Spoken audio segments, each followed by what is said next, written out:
BMCVTC channel Hindi channel में आप सभी का बहुत बहुत स्वागत है। इस वीडियो को देखने के बाद आप लोगों के लिए इसके डिस्क्रिप्शन बॉक्स में कुछ आसान से प्रश्न दिए गए हैं जो कि इस वीडियो से संबंधित है। उन्हें हल करने का प्रयास ज़रूर कीजिए और फिर वीडियो देखने के बाद उसमें एक छोटा सा डिस्क्रिप्शन बॉक्स में छोटा सा गूगल फॉर्म भी है, उसे ज़रूर भरें। अपने सुझाव अपनी राय को उसमें ज़रूर भरें ताकि हम वीडियो को और इम्प्रूव कर सकें। और अंत में इस चैनल को अगर आपने सब्सक्राइब नहीं किया है तो ज़रूर सब्सक्राइब कीजिए ताकि आपको नए नए आने वाले वीडियो की सूचना मिलती रहे। तो चलिए देखते हैं अपना वीडियो।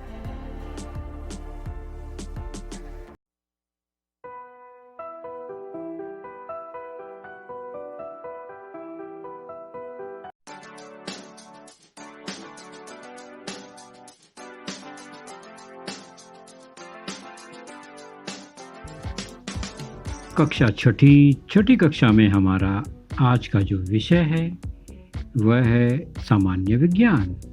और सामान्य विज्ञान विषय के अंतर्गत हमारा आज का जो पाठ है वह है आपके पाठ्य पुस्तक में लेसन नंबर 12 सिंपल मशीन, अर्थात प्रकरण 12वां है सरल यंत्र। और मैं हूं आपका वर्चुअल मार्गदर्शक Ajay Kumar Maurya, MCGM virtual classroom Dadar से। तो मैंने पहले ही बताया बच्चों, जब हम विज्ञान पढ़ते हैं तो विज्ञान का संबंध हमारे आसपास के वातावरण और हमारे दैनिक जीवन से होता है। इसलिए सबसे पहले हम कुछ निरीक्षण करेंगे और वहाँ से हम अपने घटक की ओर बढ़ेंगे। ये कुछ यंत्र औजार आप देख रहे हैं, कुछ पहचाने जाने हैं, कुछ जाने पहचाने नहीं हैं।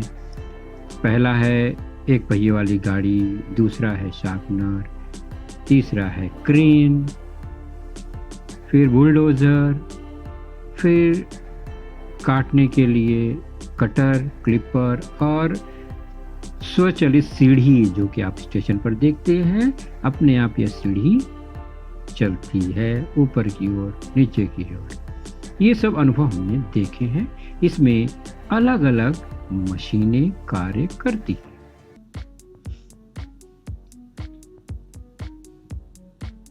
यहाँ पर देखिए, व्यक्ति सामान चढ़ा रहा है या सामान उतार रहा है, लेकिन वह एक पटरी पर खड़ा है। पटरी उसकी कोई न कोई सहायता कर रहा है। यह हाथ गाड़ी जो एक पहिए वाली है वह भी एक पटरी के सहारे ऊपर इसको ढकेला जा रहा है। और यह व्हील चेयर भी एक समतल ढालू तल फिसलन पट्टी के सहारे इसको नीचे लाया जा रहा है। और यह पार्क में, गार्डन में आपने इस पर जरूर खेल खेला होगा। फिसलन पट्टी, बहुत मज़ा आता है। हम आसानी से नीचे की ओर चले जाते हैं। और यह साइकिल, पैडल मारने पर पूरी की पूरी साइकिल का पहिया घूमता है और साइकिल आगे बढ़ती है। यानी हम कम समय में अधिक दूरी तय कर लेते हैं। और यह एक सरौता जैसा औजार है जो कठोर वस्तु को तोड़ देता है आसानी से। तो ये सब कहीं ना कहीं कोई न कोई सहायता करते हैं हमारे कामों में, कम समय में अधिक काम करते हैं, हमारी ऊर्जा बचाते हैं।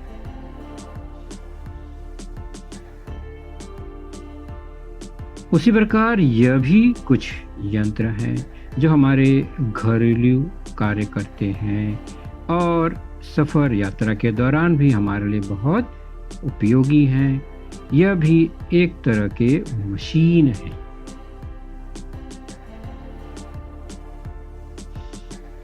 अब ये देखिए, एक छोटी सी घिरनी, उस पर रस्सी बांध के हम देखते हैं यह कुओं से पानी निकालने के समय इस तरह के कुछ अरेंजमेंट किए जाते हैं।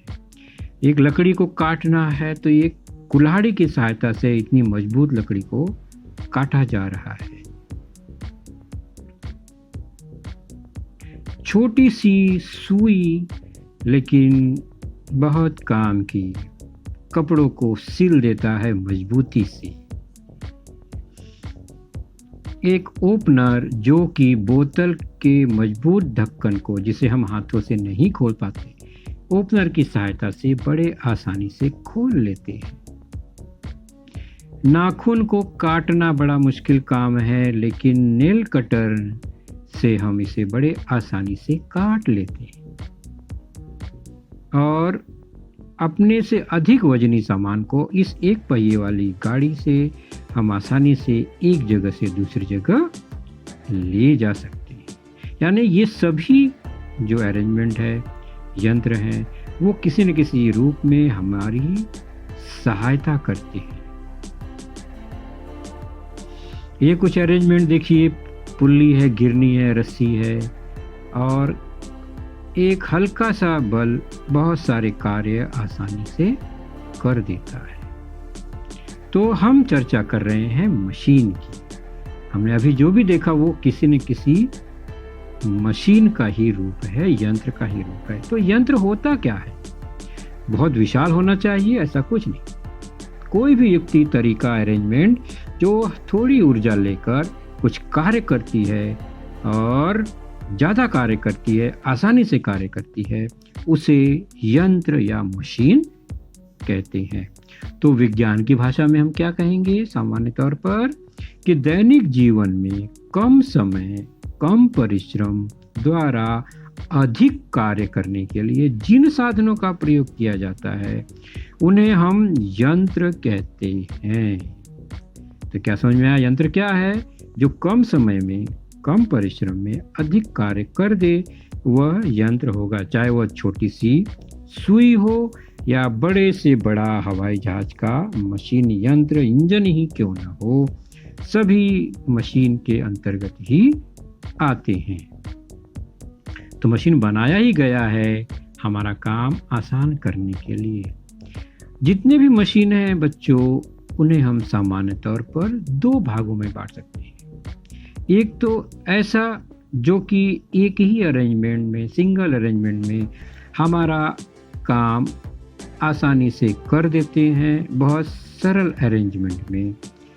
और दूसरा है कुछ जटिल, कुछ संयुक्त, यानी 2-3 या 2 से अधिक अरेंजमेंट में यह कार्य करते हैं मिला जुला कर, जिन्हें हम संयुक्त या जटिल यंत्र कहते हैं। तो हमारे इस पाठ में हम सरल यंत्र पर ही चर्चा करेंगे कि आसानी से अवेलेबल बनाया जा सकने वाले यंत्र जिसका उपयोग हम धड़ल्ले से करते हैं, सरल यंत्र।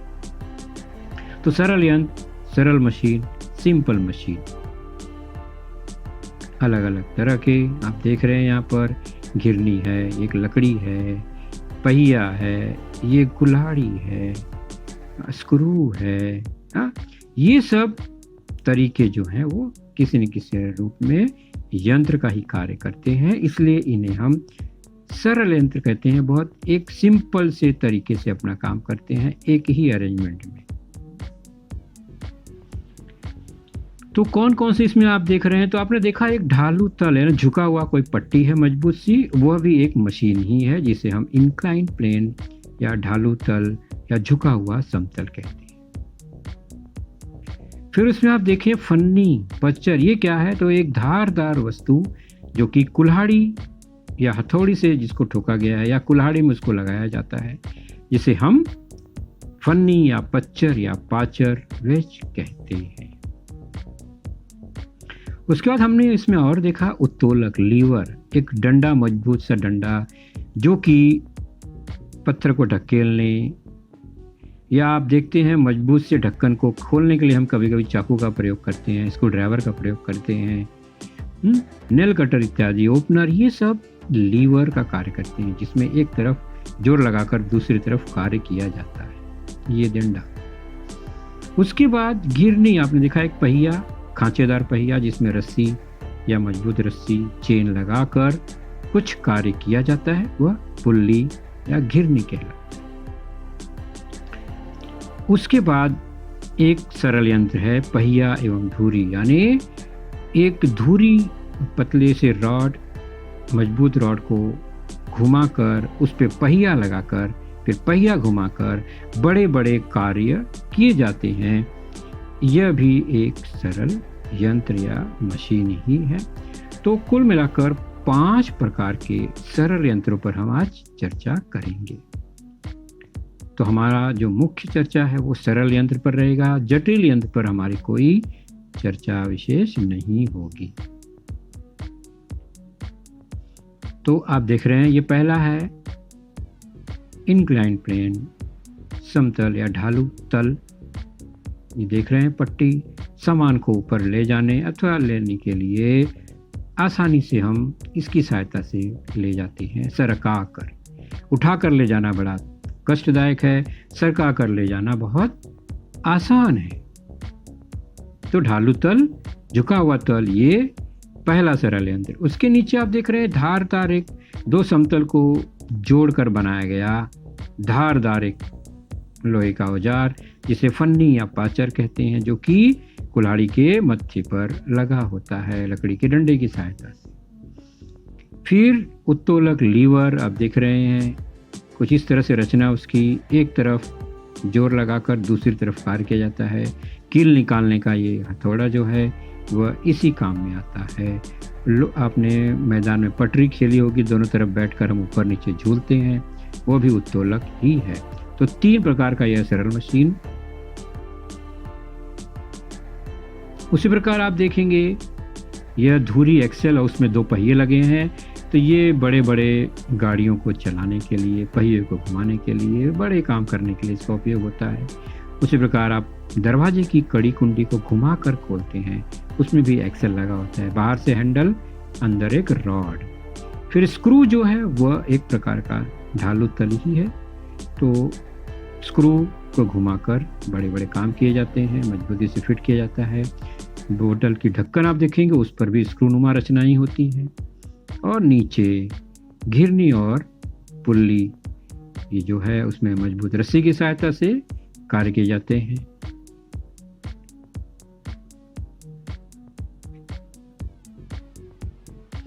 तो सरल यंत्र के हम विविध प्रकार पर हम आज चर्चा करेंगे।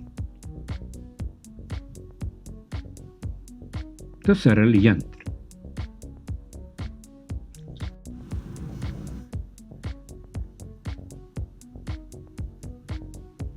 तो सरल यंत्र में हमारा पहला प्रकार हम जानेंगे ढालू तल, झुका हुआ समतल, इंक्लाइन प्लेन। तो ये क्या है?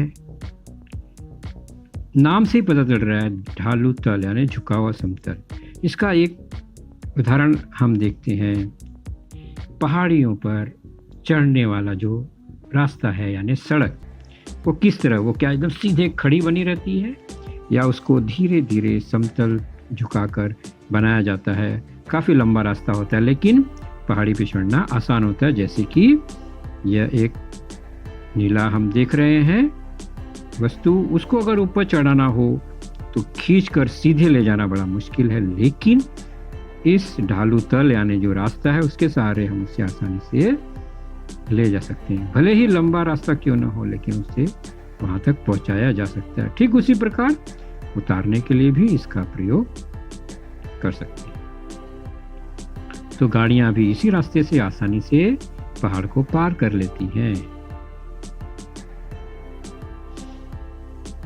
अलग अलग घाट पर इस तरह के रास्ते आपको देखने को मिलेंगे, जो कि झुका हुआ समतल भाग ही है। सड़क क्या है? झुका हुआ समतल भाग है पहाड़ों पर, और इस पर सफर करना आसान होता है, सुरक्षित भी होता है। तो हमारा काम आसान कर देते हैं ये समतल भाग। अब देख रहे हैं ना किस तरह से पहाड़ के किनारे किनारे यह धीरे धीरे झुका हुआ रास्ता बनाया गया है। अगर ये रास्ता खड़ा इस तरह से हो तो खतरा बढ़ जाता है और हम आसानी से उभर नहीं पहुंच सकते, गाड़ियां नहीं चढ़ पाती, मुश्किलात होगी। तो समतल भाग जितना कम झुका हुआ होगा उतना काम आसानी से होगा, लेकिन समय थोड़ा ज़्यादा लग सकता है क्योंकि लंबाई बढ़ जाती है, रास्ते की लंबाई बढ़ सकती है, लेकिन बहुत सुरक्षित है, बहुत आसान हो जाता है। तो ये रास्ता उपयोगी नहीं है, और जो रास्ता ये दिखाई दे रहा है यह बहुत ही उपयोगी है, और इसे हम ढालू तल कहेंगे, और यह हमारे लिए एक यंत्र ही है।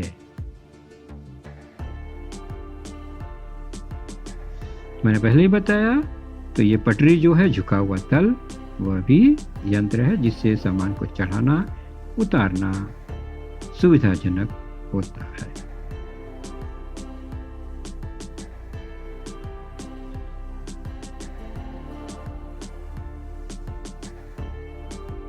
व्हील चेयर पर इस तरह अगर ढालू तल ना हो तो इमारत में चढ़ाना उतारना बड़ा मुश्किल काम है।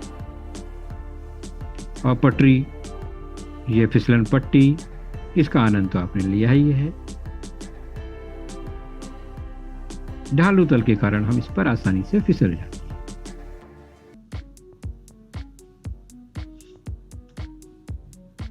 यह चित्र आपके पाठ्य पुस्तक का ही है।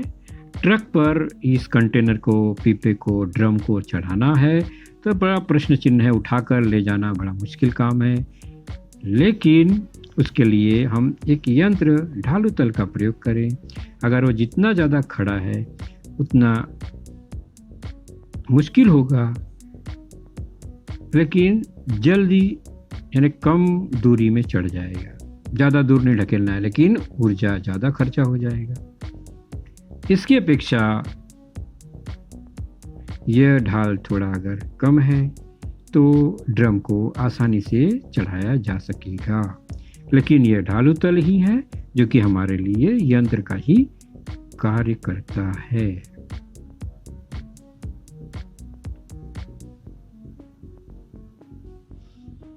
यह स्क्रू नुमा रचना, जिसे हम आर्किमिडीज स्क्रू कहते हैं, एक ढालू तलीय अंदर ढलान है जो कि पानी को नीचे से ऊपर चढ़ाने में मदद करता है। इसे आर्किमिडीज स्क्रू कहा जाता है। इसके घूमने से ऊपर हैंडल जो घूमेगा तो पानी उस तल में फंसकर ऊपर ऊपर चढ़ जाता है, नीचे से ऊपर चढ़ जाएगा।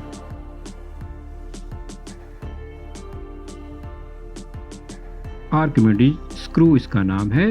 तो स्क्रू जो है वो ढालू तल का ही एक प्रकार है। तो कैसे कार्य करता है? कुछ इस तरह से देखिए, ये ढालू तल जैसा ही है, और जब ये घूमता है तो इसमें फंसा हुआ जो वस्तु है, देखिए धीरे धीरे अपने आप वो ऊपर चढ़ जाता है स्क्रू के कारण, यानी ढकेल कर उसको ऊपर ले जाते हैं। तो ये आर्किमिडीज स्क्रू का ही सिद्धांत है। यहाँ पर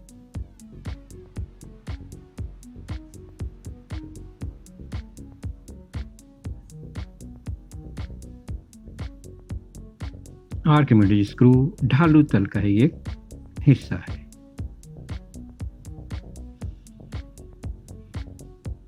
वो समतल भाग जो है अंदर घुमावदार, उसमें पानी फंसकर पानी को वह ऊपर ऊपर ले आता है।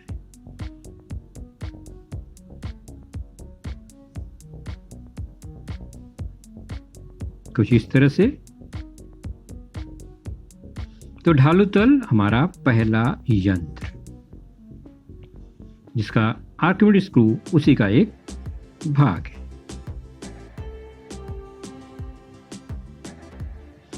अब बल्ब को फिट करने के लिए देखिए स्क्रू नुमा रचना होती है, उसकी वजह से वह मजबूती से पकड़ बैठता है। ढक्कन बोतल के आप देखते हैं उल्टे सीधे घुमाकर उसे खोला या बंद किया जाता है, तो आसानी से बंद किया जा सकता है थोड़ा सा घुमाकर। तो यह स्क्रू नुमा रचना ढालू तल का ही एक भाग है। आर्किमिडीज स्क्रू का सिद्धांत यहाँ कार्य करता है। तो सरल यंत्र में हमारा पहला यंत्र हुआ ढालू तल। दूसरा है फन्नी या पच्चर या पाचर या वेज। ये क्या है भाई? तो आप कोई धारदार चीज जैसे कील, कुल्हाड़ी का हिस्सा, चाकू, स्क्रू ड्राइवर को अगर ध्यान से देखेंगे तो उसकी एक विशेष रचना होती है। वो कैसा होता है? देखिए, कुछ इस तरह से त्रिभुजाकार होता है दोनों तरफ से, और उसे ठोकने पर लकड़ी में वह आसानी से चले जाता है और लकड़ी को 2 टुकड़ों में बांट देता है, तोड़ देता है। यह पाचर या फन्नी कहलाता है। तो वैसे तो काटना आसान नहीं है लकड़ी को, लेकिन इस पाचर की सहायता से आसानी से काटा जा सकता है लकड़ी को।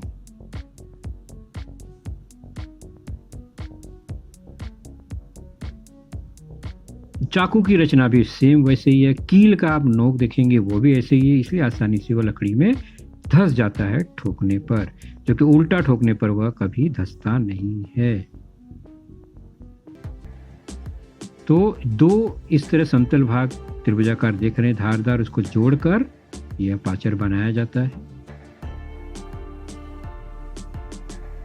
तो यह भी एक प्रकार का सरल यंत्र है, पाचर या पच्चर।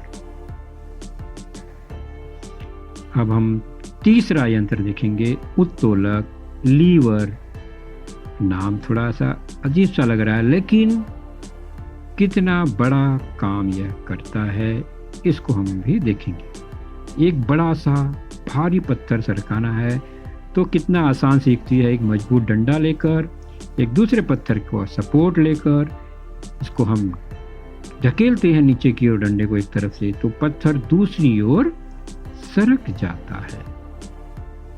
तो यह रचना क्या है? एक लीवर है, मतलब उसमें एक डंडा है मजबूत, एक आधार लगाया जाता है उस पर, और यह बोझा एक तरफ है, उसको सरकाने के लिए यह युक्ति लगाई जाती है। तो डंडा आधार है और भार या बोझा एक तरफ है।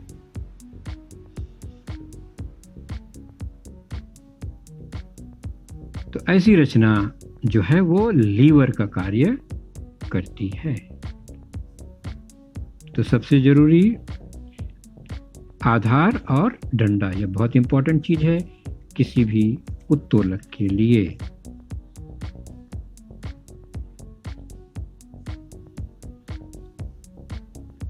जिससे बोझा को हटाया जा सकता है। इस तरह से अरेंजमेंट करके बोझा काफी भारी है, लेकिन दूसरी ओर जब हम बल लगाते हैं तो बोझा को सरकाया जा सकता है। वैसे ढकेलना मुश्किल है, लेकिन इस तरह उत्तोलक की सहायता से आसानी से यह कार्य हो गया। तो एक तरफ बल लगाया गया, दूसरी ओर बोझा हटाया गया, भार वहीं था, और बीच में सपोर्ट रखा गया, आधार रखा गया। तो विज्ञान की भाषा में जो आधार है बच्चों, जहां पर कोई कार्य नहीं होता है, वह स्थिर रहता है, उसे आलंब या आधार कहते हैं। तो अब हम आधार को आलंब शब्द का प्रयोग करेंगे जो बीच में है। तो बीच में क्या है? भार है, बल है, या बोझ या आलंब है। इस पर उत्तोलक के 3 प्रकार बनते हैं। यानी बीच में क्या, कभी कभी बल बीच में लगता है, कभी कभी बोझा बीच में होता है, आलंब किनारे हो जाता है। तो इस हिसाब से बीच में क्या है? तो बीच में 3 में से कोई एक हो सकता है, यानी 3 प्रकार बनते हैं। बल, आलंब और भार, इसी शब्द का प्रयोग हम करेंगे। यहां बीच में आलंब है इस उदाहरण में। तो बल, आलंब, भार, यानी आलंब बीच में। तो बल, आलंब और भार यही उत्तोलक के प्रमुख भाग है, और इसी भाग की रचना स्थिति के आधार पर उसके हम उत्तोलक के प्रकार समझेंगे। तो एक तरफ बल, बीच में आलंब, उसका सपोर्ट, और एक और भार या बोझा। तो आलम्ब बीच में है तो एक प्रकार हो गया उसका। तो उत्तोलक के हम प्रकार को समझना है तो उत्तोलक के बीच में क्या है, कौन सा भाग है, उस पर निर्भर करेगा। तो मध्य स्थान पर आलम्ब का कौन सा भाग स्थित है? आलम्ब का नहीं, उत्तोलक का कौन सा भाग स्थित है, उसके अनुसार उत्तोलक के 3 प्रकार होते हैं। तो एक तो है बीच में आलम्ब। आलम्ब एक किनारे हो सकता है और बीच में भार हो जाए और बल एक तरफ, तो यहां भार बीच में। तीसरा ऐसा हो सकता है कि आलम्ब तो किनारे ही है, भार भी दूसरे किनारे है और जो बल है वो बीच में लगाया जाता है।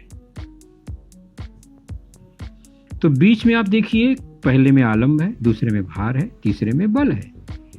तो जहां पर आलम्ब मध्य में है उसको हम पहला प्रकार मानते हैं, जहां भार मध्य में है वो उसको हम दूसरा प्रकार मानते हैं, और जहां पर बल मध्य में है उसको हम तीसरा प्रकार मानते हैं। इसका उदाहरण देखेंगे तो हमें यह उत्तोलक आसानी से समझ में आएगा। तो उत्तोलक के प्रकार देखेंगे। पहला प्रकार आलम्ब मध्य में, मतलब उसका सपोर्ट बीच में है। कैंची को आपने देखा है, एक तरफ हम उंगली फंसाते हैं और दूसरी ओर कैंची काटता है और बीच में स्क्रू से वह जुड़ा होता है ना, सपोर्ट बीच में होता है। तो मध्य में उसका आधार है, आलम्ब है, इसलिए ये पहला प्रकार है। हम झूला झूलते हैं, सीसॉ करते हैं, यह भी बीच में सपोर्ट होता है। एक तरफ हम बैठते हैं, एक तरफ दूसरा व्यक्ति बैठता है, हमारा दोस्त बैठता है। तो मध्य में आलम्ब है, इसलिए ये पहला प्रकार है। आलम्ब बीच में आलम्ब, तो पहला प्रकार ये मान लेंगे हमेशा। मध्य में आलम्ब पहला प्रकार। ये कुछ इस तरह से आप इस चित्र को देखकर समझ गए होंगे कि बीच में जो सपोर्ट है वो आलम्ब है। एक तरफ बल लगाते हैं पैर से, दूसरी तरफ कार्य होता है, फिर दूसरी तरफ बल लगाते हैं तो इस ओर कार्य होता है, यानी बीच में आलम्ब रहता है। आलम्ब बीच में ही है, पहला प्रकार। भार अगर मध्य में है तो वह दूसरा प्रकार है, यानी काम बीच में हो रहा है। ध्यान से देखेंगे तो एक तरफ जोर लगाया जा रहा है, तीर का निशान, यानी बल लगा किनारे में, और एकदम दूसरी ओर ज्वाइंट है, जोड़ है, वहाँ पर वह सपोर्ट है, आलम्ब है, आधार है, और जो काम हो रहा है वो बीच में हो रहा है, भार या बोझा बीच में। तो यह उत्तोलक का दूसरा प्रकार है। तो दूसरा प्रकार जो है उसको पहचानने के लिए हम देखेंगे भार मध्य में होता है। जैसे कि ये ओपनर, यह एक मशीन है, उत्तोलक का प्रकार है, दूसरा प्रकार है।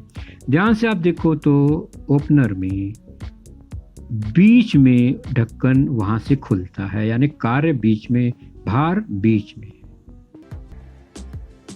आलम्ब उसका सपोर्ट जो है ऊपर की ओर ढक्कन के बीचों बीच उसका एक सपोर्ट टेका लगाया जाता है, वो आलम्ब है, और बल दूसरी ओर से हम लगाते हैं अपने उंगली में, तो बीच में भार है, जिससे बोतल खुल जाता है, ढक्कन खुल जाता है। तो ऊपर सपोर्ट, बीच में कार्य हो रहा है, एक तरफ बल लग रहा है। तो मध्य में भार है, बोझा है, कार्य है, इसलिए यह उत्तोलक का दूसरा प्रकार है। मध्य में बल आ जाए तो क्या होगा? तो तीसरा प्रकार, क्योंकि बचा हुआ यही है कि मध्य में बल आ जाए, यानी जोर बीच में लगे और काम दूसरी ओर हो और आलम्ब दूसरी, सपोर्ट भी दूसरी ओर हो। जैसे कि ये मछली पकड़ने का यंत्र, जहां से देखेंगे तो धागा जहां से जुड़ा है लकड़ी के, वहां पर बल लगता है खींचने के लिए, और दूसरी ओर हम सपोर्ट पकड़ के रखते हैं, और मछली जो है तीसरी ओर एक कोने में फंसती है, वहां पर कार्य होता है। तो बीच में बल है।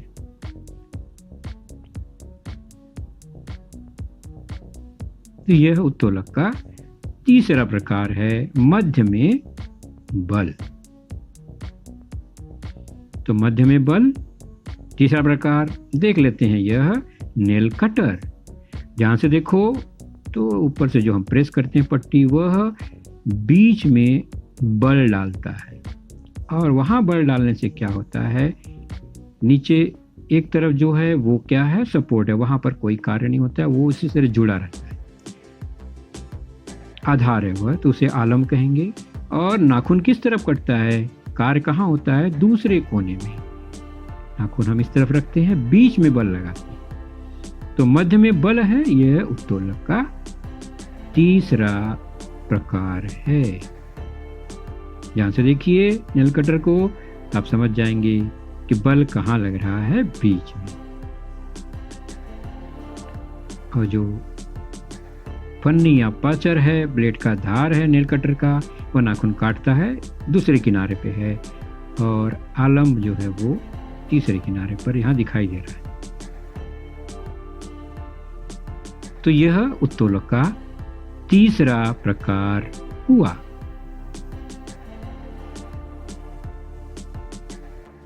तो उत्तोलक के 3 प्रकार आपके पाठ्य पुस्तक में यह दिया गया है। पहला प्रकार कुछ इस तरह से डायग्राम है, बीच में आलम, बीच में क्या है वो देखिए। तो मध्य में क्या है वो देखना है। दूसरा प्रकार मध्य में क्या है, और तीसरा प्रकार मध्य में क्या है वह देखिए उस उत्तोलक के। तो आलंब मध्य में है, पहला प्रकार। भार मध्य में है, दूसरा प्रकार। और बल मध्य में है, यह तीसरा प्रकार हुआ। तो हम सरल यंत्र में अभी देखे क्या, उत्तोलक। 3 यंत्र देख चुके, चौथा यंत्र देखते हैं, घिरनी। पुल्ली क्या है, आप चित्र को देखकर यंत्र क्या है इसमें, तो वजन उठाने के लिए उपयोगी किसी खांचेदार एक पहिया और एक मजबूत रस्सी। यह पहिया और मजबूत रस्सी से बना हुआ यंत्र, इसे कहते हैं पुल्ली या घिरनी। और भारी वजन उठाने के लिए यह बहुत ही उपयोगी है। खासकर आपने गांव में देखा होगा, कुएं से पानी निकालने के लिए यह बहुत पुराना यंत्र है, हम इसका उपयोग करते आए हैं। तो वजन उठाने में उपयोगी खांचेदार पहिया और मजबूत रस्सी की रचना। आप देख रहे हैं एक रस्सी है लाल रंग की और खांचेदार पहिए हैं, जो कि रस्सी की वजह से वह घूमता है।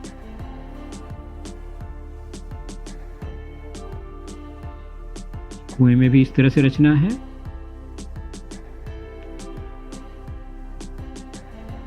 तो यह पुल्ली, इस यंत्र को घिरनी कहते हैं।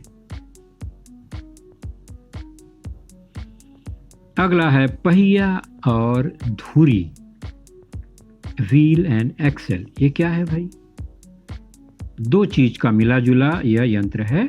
आप देख रहे हैं एक रॉड है, छड़, जिसे धुरी कहा जाता है, वह घुमाया जाए और उसमें एक पहिया लगा दिया जाए तो पहिया भी घूमेगा। तो यह मिलाकर एक यंत्र बना, पहिया और धुरी।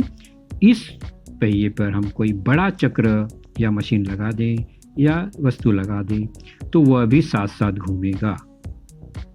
जैसे कि यह एक पहिया, इसको अगर धुरी द्वारा घुमाया जाए तो वह घूमेगा, निश्चित है।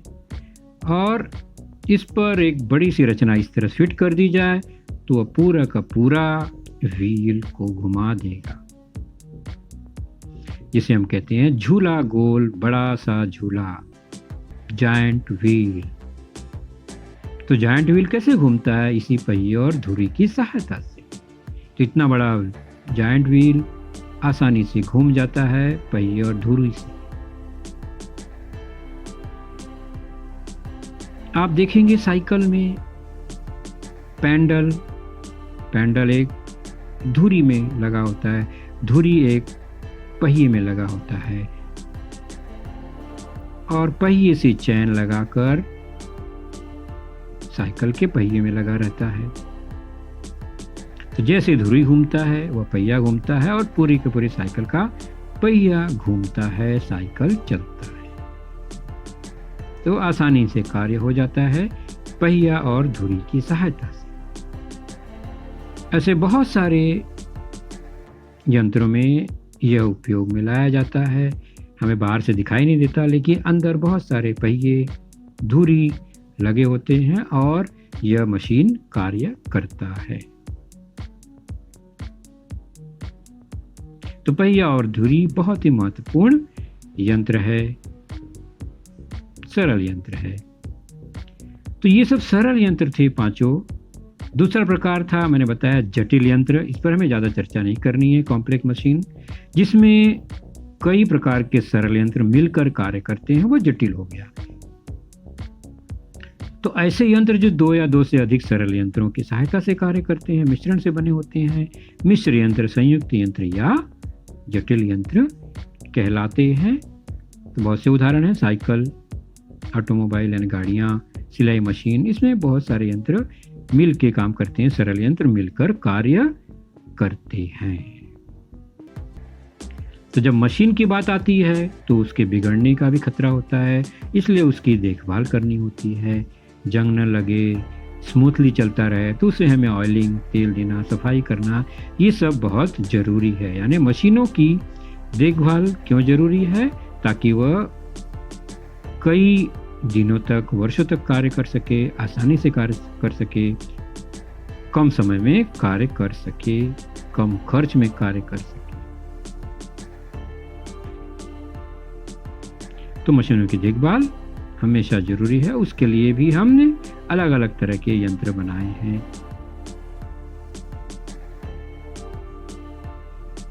अब चलते हैं इस पाठ से एक स्वाध्याय लेते हैं।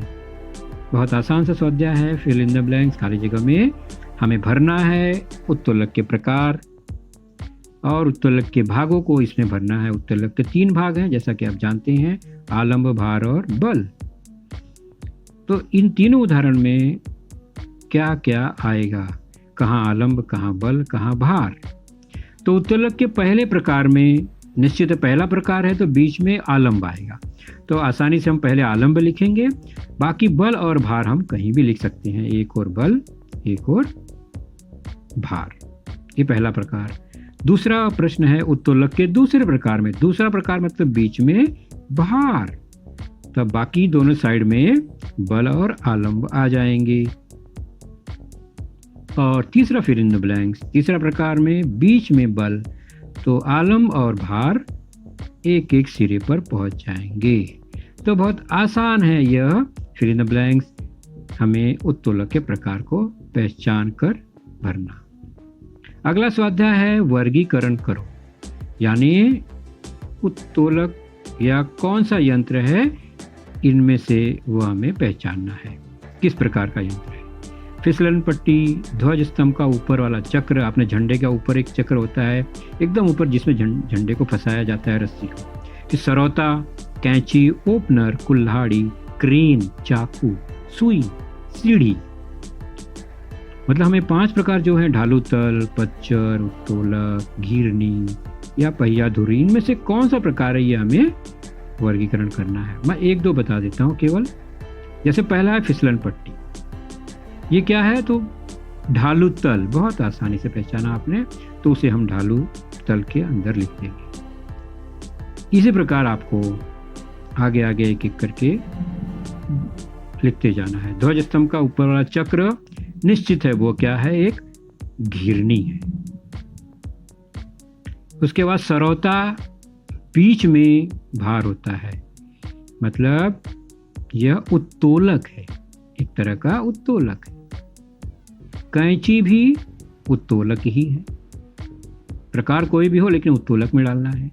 ओपनर उत्तोलक है, कुल्हाड़ी, पच्चर, क्रेन, घिरनी, चाकू, पच्चर, सुई, पच्चर, सीढ़ी, ढालू तल।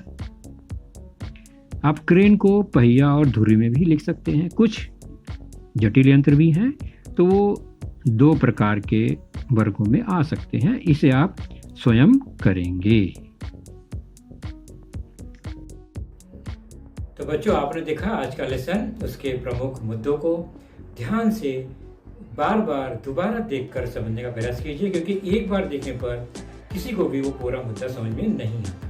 तो जैसे ही हम 2 बार 3 बार देखेंगे तो हमें वह समझ में आने लगेगा। और इसके आगे की जानकारी जो होगी बच्चों, वह निश्चित ही हमारे अगले वीडियो में होगी। तो उस वीडियो को देखने के लिए, उसकी सूचना प्राप्त करने के लिए जो नीचे सब्सक्राइब का बटन होता है उसे ज़रूर प्रेस कीजिए और नोटिफिकेशन ऑन रखिए, ताकि जैसे ही हमारा लेसन चैनल पर डाला जाएगा आपको वह तुरंत प्राप्त होगा। तो अपना ख्याल रखिए, सुरक्षित रहिए। Thank you.